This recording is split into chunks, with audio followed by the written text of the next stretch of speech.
Big pass லைவ்ல காலில இருந்து பல சம்பவங்கள் நடக்குது. ஒரு பக்கம்னா இடியாப்பம் யாரு ஃப்ரிட்ஜில் வச்சது வேஸ்டா போச்சுன்னு ஒரு சண்டை. இன்னொரு பக்கம் கனி வந்து பாத்ரூம்லயே காலைல ஒரு சண்டையை ஆரம்பிச்சிட்டாங்க. பட் அது நியாயமா தான் இருந்துச்சு அப்படின்றத பார்க்க முடிஞ்சுச்சு. பார்வதியோட கேம் பிளே இந்த வாரம் இப்படிதான் இருக்க போகுதுன்ற மாதிரி புட்டு எஃப்ஜே வச்ச தருணங்களும் பார்க்கறதுக்கு இன்ட்ரெஸ்டிங்கா இருந்தது. அண்ட் தென் ஃபைனலி பார்த்தீங்கன்னா ஒரு பக்கம் சாண்ட்ராவோட டபுள் ஸ்டாண்டர்ட்ஸ், ஏமா நீ தானமா அங்க இருந்த, இப்ப என்னடாமா பழைய தூக்கி இப்படி போடுற அப்படின்ற மாதிரி இருந்துச்சு. இது எல்லாத்தையும் டீட்டெயிலா பார்த்துடலாம்.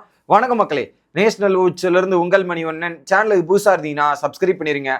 வீடியோ பார்க்குற அனைவருமே மறக்காம லைக்கும் ஐப்பும் பண்ணீங்கன்னா வீடியோ பல பேருக்கு போய் சேரும், எனக்கும் ஹெல்ப்ஃபுல்லா இருக்கும். மறந்துடாதீங்க. இப்ப கண்டென்ட்டுக்குள்ள போயிடலாம்.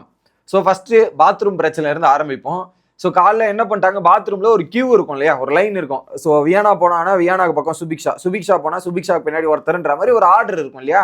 காலைல என்ன பண்ணியிருக்காங்க, ஒரு பக்கம் ஒருத்தர் குளிக்க போயிருக்காங்க, அடுத்த இடத்துல வந்து யார் இருக்கா, சுபிக்ஷா இருக்கா. சுபிக்ஷாக்கு பின்னாடி வியானா போல இருக்கு. இதுல என்ன பண்ணிட்டாங்கன்னா, ஒருத்தர் குளிக்க போயிட்டாங்கன்னா நம்ம அடுத்து போகணும். பாத்ரூம் போயிட்டு வந்ததுக்கு அப்புறம் 10 நிமிஷம் அந்த பாத்ரூம் குளிக்க ஆள் போகாம காலியா இருந்திருக்கு. அதை தான் வந்து கனி வந்து கேட்கறாங்க. அதுக்கு நடுவில் வியானா குளிக்க போயிட்டாங்க, கனி வந்து கேட்கறாங்க சுபிக்ஷா கிட்ட, அடுத்த வாட்டி இந்த மாதிரி லைன்னா நம்ம லைன்ல கியூ நிக்கிற மாதிரி இங்க இருங்க. ஸோ உடனே இல்ல அக்கா ட்ரெஸ் கிஸ்ல அதெல்லாம் நீங்க எடுத்துன்னு வந்து இங்க உட்காந்துருங்க. அவங்க போயிட்டு வந்து ஒரு டைமிங் இருக்குது, அந்த டைமிங் வரையும் ஆள் போகாம இருந்தா வேஸ்டா போகுது. ஸோ ஒரு 2-3 பேர் உங்களுக்கு முன்னாடி இருந்தா நீங்க போயிட்டு வேலையோ என்ன வேணாலும் செஞ்சுட்டு வாங்க, பிரச்சனை கிடையாது. ஆனா இந்த இடத்துல ஆள் இல்ல, நீங்க தான் அடுத்து அப்படின்னும் போது நீங்க வந்து வெயிட் பண்ணுங்க, அதுதான் கரெக்டா இருக்கும்ன்ற மாதிரி காலையே இந்த ஒரு விஷயத்தை எடுத்து கையாண்டுட்டாங்க கனி அவர்கள். நல்ல விஷயம் தானே. ஏன்னா அவங்க போயிட்டு வரதுக்கு ஒரு 10 நிமிஷம் அந்த பாத்ரூம் காலியா இருக்கு. அந்த 10 நிமிஷத்துல யாராவது போய் குளிச்சிருக்கலாம், அதை பாதி குளிச்சுட்டு முடிச்சுட்டு வந்திருக்கலாம், நிறைய இடத்துல டைம் சேவ் பண்ணிருக்கலாம்.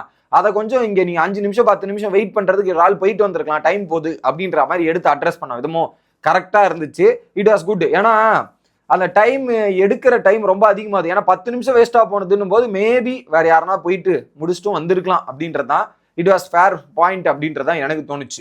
இன்னொரு பக்கம் சாண்ட்ரா காலிலேயே உட்காந்து அவங்க ஹஸ்பண்ட் கூட உட்காந்து பேசுறாங்க. நம்ம பிரசன்ட் சோசியல் மீடியாலாம் ஒரு பேப்பர் ரவுடின்னு கூப்பிடுறாங்க. அவர் கூட உட்காந்து பேசும்போது ஐயோ இதுங்களாம் இன்னும் இவ்வளோ மோசமா இருக்குது, ஒரு இது கூட கிடைக்காம இந்த அடியை பார்த்து ரசிச்சு சிரிச்சிட்டு இருக்குங்களே, இதுங்களாம் மனுஷனா, கொஞ்சமாவது ஹியூமன் மாதிரி நடந்துக்கிறாங்களா, இவ்வளோ கேவலமா இருப்பாங்க நான் நினைச்சதே இல்லையே, என்னது இது அப்படின்ற மாதிரி உட்காந்து பேசிட்டு இருக்காங்க. யாரு, சாண்ட்ரா.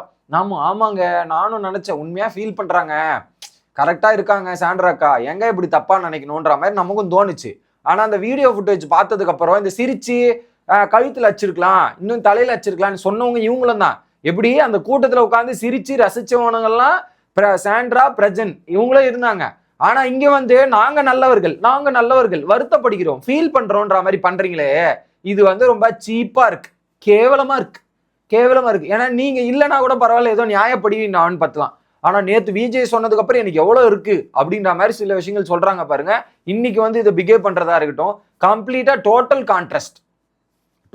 கான்ட்ராஸ்டா இருக்கு. இதுதான் டபுள் ஸ்டாண்டர்ட்ஸ். முன்னுக்கு பின் முரணாகவும் அவங்க அந்த இடத்துல அவங்களுக்கு அங்க தேவைப்பட்டுச்சு, அவங்க ரசிச்சு சிரிச்சு. ஏங்க இவ்வளவு ஹியூமன் பேசுறாருல, பார்வதி மாதிரி ஒரு தங்கச்சியோ அக்காவா இருந்தோ விஷத்தை வச்சு கொல்லுவேன்றவர் தான் பிரஜனு, அதை கேட்டவங்க தான் சாண்ட்ரா.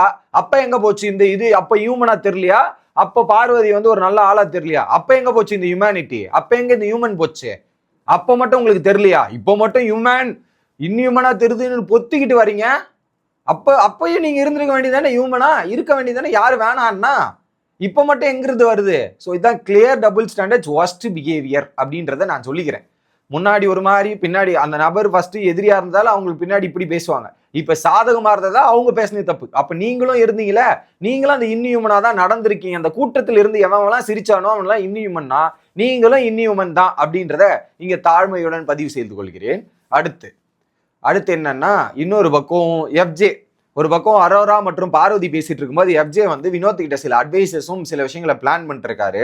அப்ப சொல்றாரு, பார்வதி எப்படி தெரியுமாண்ணா, நீ போய் பார்வதி கிட்ட ஒரு விஷயத்த பேசுற, ஒரு விஷயத்த பேசும்போதுன்னா நீ நடுவுல ஒரு வார்த்தையை போடுறன்னு வச்சுக்கோ, அந்த வார்த்தையை பிடிச்சி உனக்கு திரும்ப கேட்டுட்டே இருப்பா, திரும்ப நீ ஒரு வார்த்தை விடுவ, அந்த வார்த்தையை பிடிப்பா, நீ விடுற வார்த்தையை பிடிச்சிதான் அவன் கேமை எடுப்பா, உங்ககிட்ட பேசிட்டே இருப்பா. இதுதான் அவளுடைய கேம் பிளான், அவளுடைய கேம் ஸ்ட்ராட்டஜி. நீ பேசாம அவர் சொல்றதை கேட்டுட்டு கம்முன்னு இருந்துரு, 2 மினிட்ஸ் சைலண்டா இருந்துரு. அதுக்கப்புறம் பாத்தீங்கன்னா அவளே மாறிடுவா.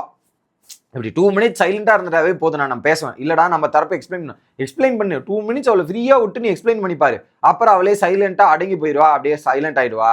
இப்போ பார்வதிக்கு வந்து ஒரு ஆளு கிடையாது, போயிட்டு அங்க வந்து காதுல ஊதுறதுக்கோ காதுல போட்டு இன்னொருத்தரை வந்து ஏத்தி விடுறதுக்கோ ஏவல் பண்றதுக்கோ பார்வதிக்கு ஆளு கிடையாது. இப்ப திவாகர் இருந்தார், திவாகரை வச்சு நல்ல விஷயங்கள்லாம் பண்ணிட்டு இருந்தா, எக்ஸிக்யூட் பண்ணிட்டு இருந்தா.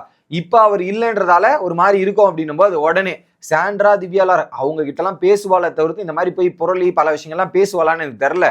ஆனா இப்போதைக்கு இவளோட ஸ்ட்ராட்டஜி தான். இப்ப கூட பாரு, அரோரா கிட்ட போய் பேசிட்டு இருக்கா. அரோரா கிட்ட போய் பேசுறதுக்கான காரணம் என்னன்னா, வீக்கெண்ட்ல வருவருன்னு வறுத்து எடுத்துறாரு விஜேஸ்.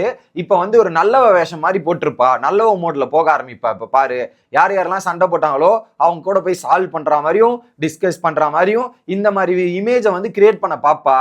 ஏன்னா சேதனை போட்டு அடி பொழந்து விட்டு அடியோட தாக்கம் தான் இப்படிலாம் நடக்கும் அப்படின்ற மாதிரி இந்த வாரம் பார்வதி இஸ் நல்லவ மோட் அப்படின்ற மாதிரி ஒரு பக்கம் எஃப்ஜே போடுறான். பட் எஃப்ஜே ஒரு பாயிண்ட்ல எஃப்ஜே சொல்றதை நம்ம அக்செப்ட் பண்ணி தான் ஏத்துக்கணும். அது டிஸ்அக்ரி பண்ற மாதிரியே கிடையாது. அவன் சொல்றது கரெக்டா தான் இருக்குது, சேம் ஃபீல் தான், சூப்பர். அடுத்ததாக இன்னொரு பக்கம் என்னன்னா இடியாப்பம் பிரச்சனை. இடியாப்பம் யாரா ஃப்ரிட்ஜில் வச்சு நேற்று நைட்டு ஃப்ரிட்ஜில் வச்சிருக்காங்க, காலைல சாப்பிடாம அது கெட்டு போய் வேஸ்டா போயிருக்குது. யாரா அந்த இடியாப்பத்தை வச்சுது? ஏன்னா நேற்று நிறைய பேருக்கு இடியாப்பம் பத்தல, எக்ஸ்ட்ரா வேணும்னு கேட்டிருக்காங்க அரோரா முத கொண்டு. இது யாரு வச்சதுன்னு கிச்சன்ல ஒரு பெரிய சண்டை நடக்குது. சுபிக்ஷா பாக்குறாங்க, சுபிக்ஷா அந்த இஷ்யூவை ரைஸ் பண்றாங்க, கேப்டன் கிட்ட வந்து கேட்கறாங்க யாருன்னு ஒத்துக்குங்கன்னு கேட்கறாங்க. அன்னைக்கு ஒரு ஸ்பூனு சாம்பாருக்கு 2 ஸ்பூன் சாம்பாருக்கு எவ்வளவு பிரச்சனையாச்சு, இதுக்கு ஏதாவது ஒரு தீர்வு இருக்கா, இதுக்கு பதில் சொல்லுங்கடா போது எவனுமே ஒத்துக்கல, யாருமே ஒத்துக்கல. ஒரு பாயிண்ட்ல என்ன பண்றாங்க ரம்யா, நான் தான் இடியாப்பம் வச்சேன் எல்லாருக்கும், நானே பொறுப்பேற்றுக்கிறேன், அதை நான் ஒழுங்கா ஹேண்டில் பண்ணலன்றதுக்காக நானே பொறுப்பேற்றுக்கிறேன்ற மாதிரி ரம்யா பொறுப்பேற்கிறாங்க. இன்னொரு பக்கம் கமருதீன் எழுதி எதுக்கு யாரு தைரியமா இருந்தா சொல்லுங்க, சாப்பாடு வேஸ்டா போகுதுல இதுவா போகுதுல அதை பார்த்து இது பண்ண ஓப்பனா பேசுங்கன்ற மாதிரி கமருதீன் வேற எழுந்து பேசுறாப்புல. இதெல்லாம் நடக்குது. ஒரு பாயிண்ட்டுக்கு மேல என்ன பண்றாங்கன்னு, யாரா இருந்தாலும் சாப்பாடு அவங்க சாப்பாடை சாப்பிட்டுருங்க, லிமிட்டடா எடுத்துக்கங்கன்ற டிஸ்கஷன் நடக்குது.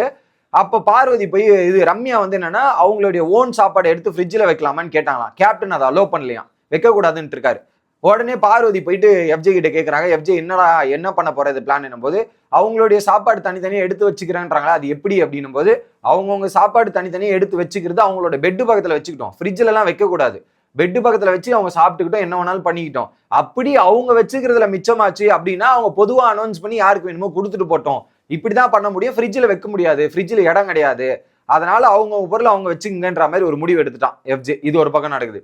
அடுத்து என்ன பண்றாங்க, ரம்யா ஒரு உண்மையை உடைக்கிறாங்க. நேத்து சபரி அழுதுட்டு இருந்தார்ல, சபரி அழுதுட்டு இருந்ததால சபரியோட பங்கை தான் இவங்க எடுத்து ஃப்ரிட்ஜில் வச்சிருக்காங்க. அதையே மறந்துட்டு ரம்யா வேற பேச்சு இவ்வளோ பேசிட்டு கடைசியில நான் தான் எடுத்து வச்சிருக்கணும் மறந்துட்டுங்கன்ற மாதிரி ஒவ்வொருத்தருக்கிட்டயும் ஈச் அண்ட் எவ்ரி ஒன் கிட்டையும் போயிட்டு ரம்யா சாரி கேட்டிருந்ததை பார்க்க முடிஞ்சது.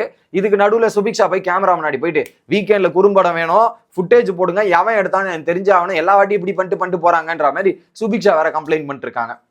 இது இப்படியே கட் பண்ணா பாரு அண்ட் சாண்ட்ரா நாமினேஷன் போடணும்டி, கண்டிப்பா விக்ரமு கனி மற்றும் சபரி இந்த 3 பேர்ல 2 பேர் போட்டே ஆகணும்ன்ற மாதிரி கனி அண்ட் எனக்கு விக்ரம தான் நான் போட போறேன் சாண்ட்ரா ஒரு பக்கம், சபரி அண்ட் கனியை நான் போட போறேன்ற மாதிரி பார்வதி ஒரு பக்கம். இந்த மாதிரி டிஸ்கஷன் போகுது. இதுக்கெல்லாம் இல்லையா ஒரு எண்டு கார்டு அப்படின்ற மாதிரி தான் இருக்கு.